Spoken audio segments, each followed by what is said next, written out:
Hello guys, আসসালামু আলাইকুম। আরও একটি নতুন রেসিপিতে সবাইকে স্বাগত। আজকে শীতের একটা সবজির রেসিপি করে দেখাবো। শীতকালটা একটু ঠান্ডার কষ্ট হলেও কিন্তু খাওয়ার দিক দিয়ে অনেকটা শান্তি। এত ভালো ভালো সবজি বা শাক পাওয়া যায় যে দুপুর বা রাতের খাবারটা জমে যায় এসব সবজি দিয়ে। তো আমি শীতের সবজি দিয়ে আজকে একটা সবজি রেসিপি করে দেখাবো। শীতের সময় এই সবজিটা রান্না করলে কখন যে পাতিলা খালি হয়ে যায় বুঝতেই পারি না। যে ছেলেমেয়েরা সবজি খেতে চায় না তারাও কিন্তু চেটে পুটে খেয়ে নেয় এই সবজিটা। তাদেরও খুব পছন্দের একটা সবজির রেসিপি এটা। আশা করি এই রেসিপিটা তোমাদের ভালো লাগবে। ভালো লাগলে লাইক কমেন্ট শেয়ার করে চ্যানেলটিকে সাপোর্ট করো। তাহলে চলো কিভাবে শীতের সবজিটা রান্না করব সেটা তোমাদের সাথে শেয়ার করি। সবজি রান্না করার জন্য এখানে আমি কিছু শীতের সবজি নিয়ে নিয়েছি।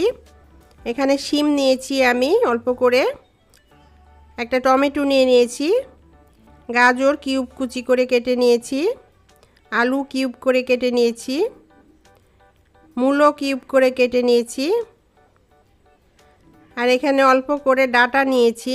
নোয়াখালীতে এই ডাঁটাটাকে মেরা ডাঁটা বলে, তো এই ডাঁটার কচি কচি অংশগুলো আমি নিয়েছি। আর এখানে ফুলকপি নিয়েছি বড় বড় করে কেটে, আর কিছু নিয়েছি বাঁধাকপি বড় বড় করে কেটে নিয়েছি, আর কিছু নিয়েছি মটরশুঁটি। এখানে আমি সব রকম সবজিগুলো অল্প অল্প করে নিয়েছি। সবজিগুলো আমি পরিষ্কার করে ধুয়ে নিয়েছি, নিয়ে কেটে নিয়েছি, নিয়ে পানি ঝরিয়ে নিয়েছি। যে কোনো রেসিপি করার আগে যদি সব কিছু কেটে ধুয়ে রেডি করে নেই তাহলে পারে রান্নাটা খুব ঝটপট হয়ে যায়।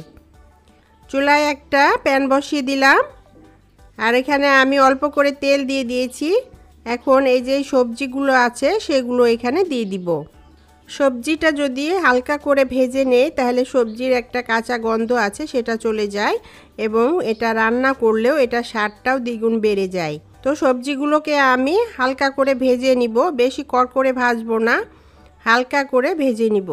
প্রিয় বন্ধুরা, আমার এই শীতের সবজির রেসিপিটা যদি তোমাদের ভালো লাগে তাহলে আমার পেজটাকে সাবস্ক্রাইব ফলো করে রাখতে পারো। এরকমই আরও নতুন নতুন রেসিপি দেখার জন্য বেশি বেশি করে শেয়ার করো ফ্রেন্ডস ফ্যামিলির সাথে। কমেন্টস করে জানাও রেসিপিটি তোমার কাছে কেমন লেগেছে। ভালো লাগলে একটা লাইক দিতে ভুলবে না। সবজিগুলো ভাজা হয়ে গেছে, আমি এগুলোকে উঠিয়ে নিলাম। একই প্যানে আর একটু তেল দিয়ে দিলাম। তেলটা একটু বেশি করে দিব সবজিটা রান্না করার জন্য, যেন সবজির টেস্টটা একটু বেশি হয়। এখানে 2টা তেজপাতা দিয়ে দিলাম, 4টা শুকনা মরিচ দিলাম, দিয়ে একটু হালকা করে ভেজে নিয়ে এখানে একটা পেঁয়াজ কুচি দিয়ে দিলাম। পেঁয়াজটাও ভেজে নিলাম। 2 চামচ মরিচের গুঁড়ো এবং 2 চামচ হলুদের গুঁড়ো দিয়ে দিলাম, দিয়ে এটাকে ভেজে নিব। এভাবে মশলাটা ভেজে নিলে খুব সুন্দর একটা কালার আসে, এবং হলুদের মরিচের যে কাঁচা একটা গন্ধ আছে সেটাও চলে যায়। আর এটা ভাজতে হবে একদম চুলার আঁচ লো ফ্লেম করে দিয়ে, না হলে পরে এটা পুড়ে যাবে। ভাজা হয়ে গেছে, সুন্দর কালার চলে এসছে। এখানে আমি একটু পানি দিয়ে দিলাম, পানি দিয়ে এটা আবার নেড়েচেড়ে একটু কষিয়ে নিলাম। কষাতে কষাতে এখানে 4-5টা কাঁচামরিচ মাঝখান থেকে ফেলে দিয়ে দিলাম। তারপর এটাকেও কিছু সময় নেড়েচেড়ে কষিয়ে নিয়ে এখানে আমি 2 চামচ রসুন বাটা এবং 2 চামচ আদা বাটা দিয়ে দিলাম। আদা রসুনটা আমি এখানে ফ্রোজেন ব্যবহার করেছি। এটা একটু নেড়ে চেড়ে কষিয়ে নিয়ে তারপর এখানে আমি 1 চামচ ধনে গুঁড়ো, 1 চামচ জিরে গুঁড়ো এবং 1 চামচ লবণ দিয়ে দিলাম।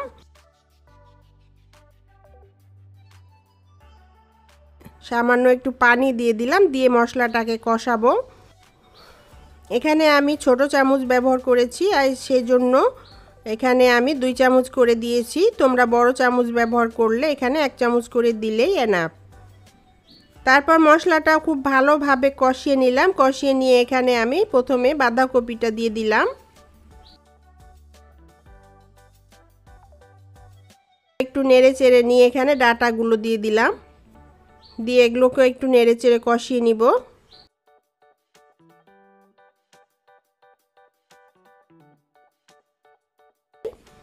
তারপর ঢাকনা দিয়ে ঢেকে এটাকে কিছু সময় রান্না করে নিলাম। কিছু সময় পর ফিরে আসলাম, বাঁধাকপিটা একদম কম হয়ে গেছে। একটু নেড়ে দিলাম বাঁধাকপিটা। তো এটা যেহেতু কমে গেছে, এখন আমি যে ভেজে নিয়েছিলাম সবজিগুলো, সেই সবজিগুলো এখানে দিয়ে দিলাম। দিয়ে এটাকেও নেড়ে চেড়ে কষিয়ে নিব। আর এই সবজিগুলো খুব ভালো করে কষিয়ে নিলে এটা টেস্টটা অনেক বেশি আসবে। তো এটাকে ঢাকনা দিয়ে ঢেকে আবার আমি কিছু সময় রান্না করে নিলাম। কিছু সময় পর ফিরে আসলাম, এসে এটা নেড়ে চেড়ে নিয়ে সবজিটা খুব ভালোভাবে মশলার সাথে কষানো হয়ে গেছে। এখন আমি এখানে পরিমাণ মতো পানি দিয়ে দিলাম। পানিটা বেশি দিব না, সবজিগুলো সিদ্ধ হওয়ার জন্য যতটুকু পানি প্রয়োজন ততটুকুই দিব। আর সবজিটা ঝোল হবে না, মাখা মাখা হবে। ঝোলটা একটু টেস্ট করে নিলাম, তো এখানে লবণটা একটু কম আছে, তো আমি এখানে 1 চামচ লবণ দিয়ে দিলাম। দিয়ে লবণটা নেড়ে চেড়ে মিশিয়ে ঢাকনা দিয়ে ঢেকে এটাকে কিছু সময় রান্না করে নিলাম। কিছু সময় পর ফিরে আসলাম, সবজিটা 60% সিদ্ধ হয়ে গেছে। এই মুহূর্তে আমি এখানে একটা টমেটো নিয়েছিলাম, সেই টমেটোটা বড় বড় করে কিউব করে কেটে নিয়েছি, সেটা দিয়ে দিলাম এবং কিছুটা মটরশুঁটি দিয়ে দিলাম। দিয়ে নেড়ে চেড়ে মিশিয়ে নিয়ে ঢাকনা দিয়ে ঢেকে এটাকে আরও কিছুক্ষণ রান্না করে নিব।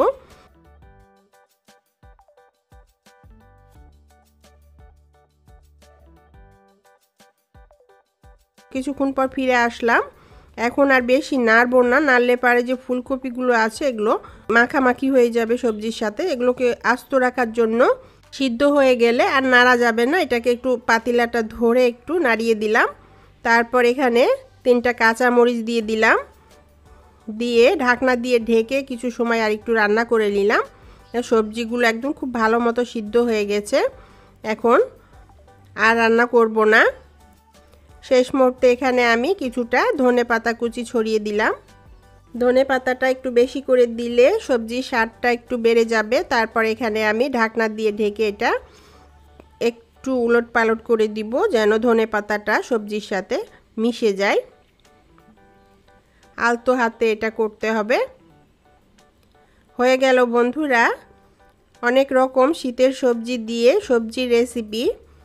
আর এটা রান্না করলে সেদিন পাতিলায় একটুও সবজি থাকে না, সব শেষে হয়ে যায়।